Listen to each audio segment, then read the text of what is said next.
আপনার বাড়িতে আসবো, আমি আপনার গরুর ব্যবস্থা করে দেবো, গাড়ির ব্যবস্থা করে দেবো, আমি আপনার গাছের চারার ব্যবস্থা করে দেবো, আবার এসে যেন আপনার বাড়িতে আমি ফল খেতে পারি, দুধ খেতে পারি। এইরকম নেতা ছিলেন জিয়াউর রহমান। বাংলাদেশের এরকম কোন জনপদ নেই যে জিয়াউর রহমান পায়ে হেঁটে যান নাই। মাত্র 3.5 বছর দেশকে বদলে দিয়েছিলেন। আর আওয়ামী লীগের সরকার বিদেশে লুট করে একজনই 600 বাড়ি করেছে। বিলেতের কৃষকের টাকা লুট করে, বিলেতের সবচেয়ে দামি এলাকায় মিলিয়ন মিলিয়ন ডলার পাচার করে শেখ হাসিনা তার বোনেরা, তার বোনের মেয়েরা কোটি কোটি টাকা পাচার করেছে বাংলাদেশের কৃষকের মেহনতি মানুষের দাম যাওয়ার টাকা। বাংলাদেশের কৃষক যদি একবার স্ট্রাইক করে বলে আমরা এবার ফসল উৎপাদন করব না, কি মহামারী লেগে যাবে বাংলাদেশে বলেন? লাগবে। কিন্তু কৃষকের কোন জোট নাই, কৃষকের কোন ট্রেড ইউনিয়ন নাই, কৃষকের কোন সমবায় সমিতি নাই। আমার কৃষকের টাকা নিয়ে তারা শহরে লাচ্ছায়গিরি করে, বিদেশে পাচার করে একজন 600 বাড়ির মালিক হয়েছে। আপনার আমেরিকায় দিলেতে হাজার হাজার কোটি টাকা লুণ্ঠন করেছে। যত টাকা পাচার করেছে এই বেরিয়ারা, ব্রিটিশ সরকার এই উপমহাদেশ থেকে এত টাকা পাচার করে নাই। 40টা পদ্মা সেতু আমরা নির্মাণ করতে পারতাম, যে প্রতিবেদন আমরা দেখেছি। চিন্তা করতে পারেন। আর আমার দেশের কৃষক দরিদ্র থেকে দরিদ্রতর হচ্ছে।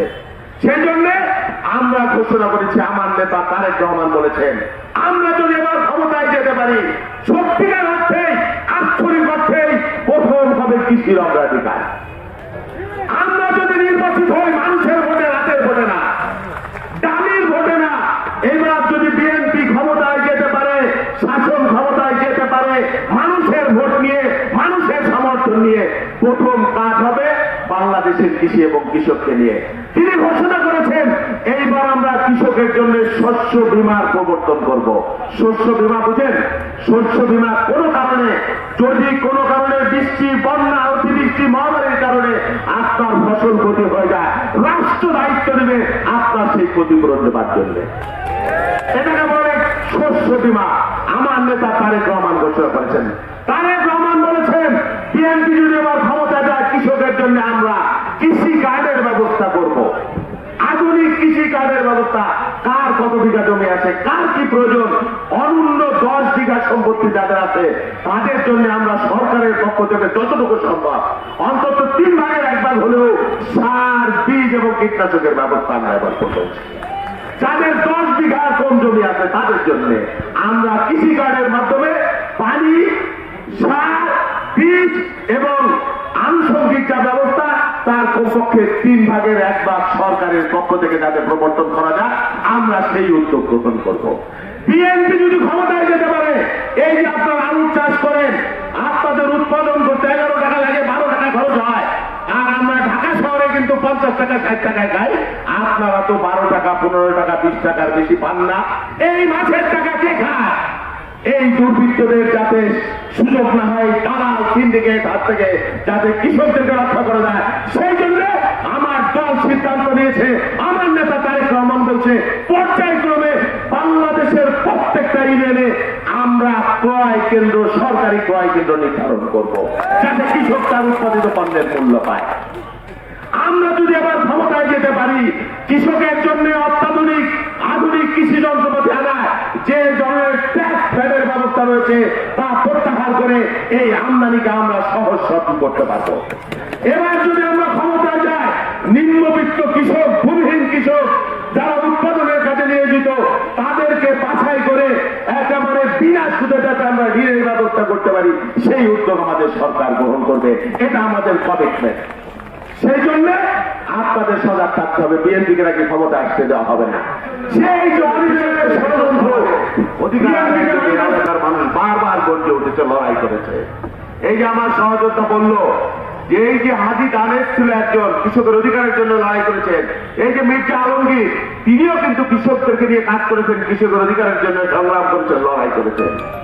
আরেকজন ছিলেন নুরুদ্দিন, যেটা বলল দিনাজপুরে তার বাড়ি, রংপুরে তার বাড়ি। 1770 সালে ভয়ানক দুর্ভিক্ষে বাংলার হাজার হাজার মানুষ যখন মৃত্যুবরণ করছিল, তখনও ব্রিটিশ বেনিয়া তার জমিদার, তার তালুকদারেরা এখানে মানুষের উপরে খাজনার নামে অত্যাচার করত।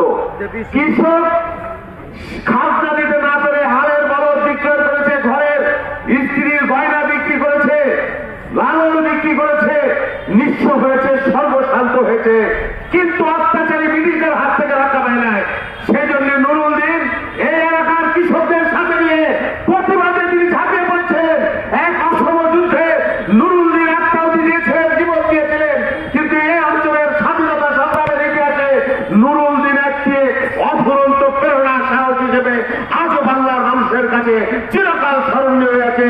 সেজন্যই যেখানে অত্যাচার, যেখানে নিপীড়ন, যেখানে কৃষকের অধিকার হরণ, সেখানে আমরা নুরুল দিনকে সামনে আনি। আমরা স্লোগান দেই যে আবার বাংলার বুঝি পড়ে যায় মনে, নুরুল দিন একদিন আসবে ফিরে এই বাংলায়, আবার একদিন নুরুল দিন কাল পূর্ণিমায় দিবে ডাক, জাগো বাহে কণ্ঠে সবাই।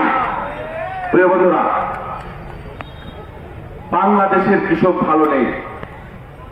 বারবার কৃষককে লাঞ্ছনা বঞ্চনা সহ্য করা হয়েছে।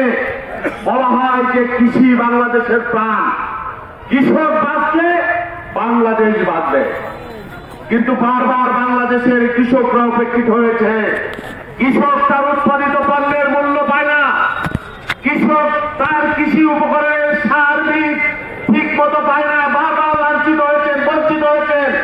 কৃষক তার কৃষি উৎপাদনের যে সামগ্রী, সেই সামগ্রী ন্যায্য মূল্যে কিনতে পারে না। কৃষকের ঘরে দারিদ্র লেগেই থাকে। কৃষক তার বাবার চিকিৎসা করার জন্য টাকা সংস্থান করতে পারে না। কৃষক তার মায়ের চিকিৎসা করতে পারে না, সন্তানের লেখাপড়ার খরচ যোগাইতে পারে না। যেই কৃষকের 10 বিঘা জমি পরের বছর 1 বিঘা বিক্রি করে তাকে সংসার নির্বাহ করতে হয়। অথচ আমার সরকারের লোকেরা, আমার দুর্বৃত্তরা, শহরের বুদ্ধিজীবীরা, চাকরিজীবীরা, ব্যবসায়ীরা, ফরিয়ারা, চাঁদাবাজরা, ছিনতাইকারীরা আমার কৃষকের রক্ত শোষণের মতো আমার কৃষকের অধিকারকে হরণ করে চলেছে। যুগ যুগ যুগ যুগ ধরে একজন বুঝেছিলেন কৃষকের বেদনার কথা, তিনি এখন আমাদের মাঝে নেই। তার নাম শহীদ রাষ্ট্রপতি জিয়াউর রহমান। 72-75 সালে বাংলাদেশ তলাবিহীন ঝুড়ির বাংলাদেশ ছিল। দুর্ভিক্ষে সারা বাংলাদেশে, আপনারা যারা বয়স্ক মানুষ আছেন আপনারা দেখেছেন, আপনারা আমরা ইতিহাসে পড়েছি, আমরাও দেখেছি মানুষের অভাব অনটনের কথা। কচু ঘেঁচু খেয়ে মানুষ জীবন ধারণ করত, ডাস্টবিনে পুকুরে মানুষ একসাথে ভাত খেয়েছে, হাজার হাজার মানুষ পুষ্টিহীনতায় না খেয়ে দুর্ভিক্ষে মৃত্যুবরণ করেছে। আর জিয়াউর রহমান আসবার পরে মাত্র 3.5 বছরের শাসন, এলেন, দেখলেন, জয় করে এলেন, আর রেখে গেলেন বিশাল এক কর্মযজ্ঞ, বিস্তৃত এক স্বপ্নের প্রবাহ। মাইলের পর মাইল খাল কেটেছেন, 12,000 কিলোমিটার সেচের পানির ব্যবস্থা করেছেন, সবুজ বিপ্লব করেছেন। জিয়াউর রহমান বলেছিলেন কৃষি উৎপাদন 3 গুণ করা যায়, আপাতত 2 গুণ করতে হবে। ইরিধানের আমদানি করলেন, কৃষি গবেষণা প্রতিষ্ঠা করলেন, বাংলাদেশের কৃষকের ভাগ্য পরিবর্তনের জন্য কৃষকদের জন্য ঋণের ব্যবস্থা করলেন। মাত্র 3.5 বছরের মাথায় বাংলাদেশ দুর্ভিক্ষের হাত থেকে মুক্তি পেয়ে আত্মনির্ভরশীল, মর্যাদাবান, কৃষি নির্ভর বাংলাদেশে পরিণত হলো। 81 সালে আমরা নেপালে বাংলাদেশ থেকে চাউল রপ্তানি করেছিলাম। এমন একজন নেতা ছিলেন বেগম খালেদা জিয়া। ঘর থেকে এসেছেন রাজনীতি করতে 82 থেকে 90, সামরিক স্বৈরাচার হুসেইন মোহাম্মদ এরশাদকে উৎখাত করে আপসীর নেতৃত্ব দিয়ে 91 সালে প্রথম ক্ষমতায় এসে কৃষকের 5,000 টাকার কৃষি ঋণ মওকুফের ঘোষণা দিলেন। 25 বিঘা জমির খাজনা মওকুফের ঘোষণা দিয়েছিলেন। আর তারেক রহমান কখনো বাংলাদেশের প্রধানমন্ত্রী ছিলেন না, এমপি হন নাই, মন্ত্রী হন নাই, কিন্তু বাবার মতো গ্রামে গ্রামে ছুটে বেরিয়েছেন, কৃষকের দুর্দশা দেখেছেন, বাংলাদেশ সৌদিতে ছুটে গিয়েছেন, পেঁপের বাগান দেখবার জন্য ময়মনসিংহে ছুটে গিয়েছেন, এই সৌদি আরবের খেজুরের চাষ দেখবার জন্য সারা বাংলাদেশে ছড়িয়ে দেবার জন্য গ্রামে গঞ্জে ঘুরে হাঁস, মুরগি, গরু, ছাগল মানুষের মধ্যে বিতরণ করে তিনি তখন স্লোগান তুলেছিলেন, একটি উদ্যোগ, একটু চেষ্টা এনে দেবে সচ্ছলতা, দেশে আসবে স্বনির্ভরতা। জিয়াউর রহমান ঘুরছেন তো ঘুরছেন, এই রংপুরের এক অত্যন্ত গ্রামে হাঁটতে হাঁটতে তিনি চলে গিয়েছেন এক বুড়িমার বাড়িতে। সেখানে গিয়ে বললেন যে বাবা আমাকে 1 গ্লাস পানি দিবেন। বুড়িমা মগে করে জিয়াউর রহমানকে, প্রেসিডেন্টকে 1 গ্লাস পানি এনে দিলেন। তার মানে এই প্রোটোকলের লোকজন অনেক দূরে, তা আমি এনে দেওয়ার পরে প্রেসিডেন্ট বললেন যে মা আমি তো ক্ষুধার্ত, আপনি শুধু পানিই দিলেন, আমাকে আর কিছু দিতে পারলেন না। বুড়িমা বলছে যে না, আমার ঘরে তো আর কোনো কিছু নাই বাবা দেবার মতো, তাহলে তো আমি তোমাকে দিতাম। তা আপনি যদি একটা গরু পালতেন তাহলে তো এক গ্লাস দুধ দিতেন আমাকে। আপনি যদি একটি পেঁপে গাছ লাগাইতেন তাহলে তো আমাকে একটু পেঁপে দিতে পারতেন। আপনি যদি একটি পেয়ারা গাছ লাগাইতেন আপনি তো আমাকে একটা পেয়ারা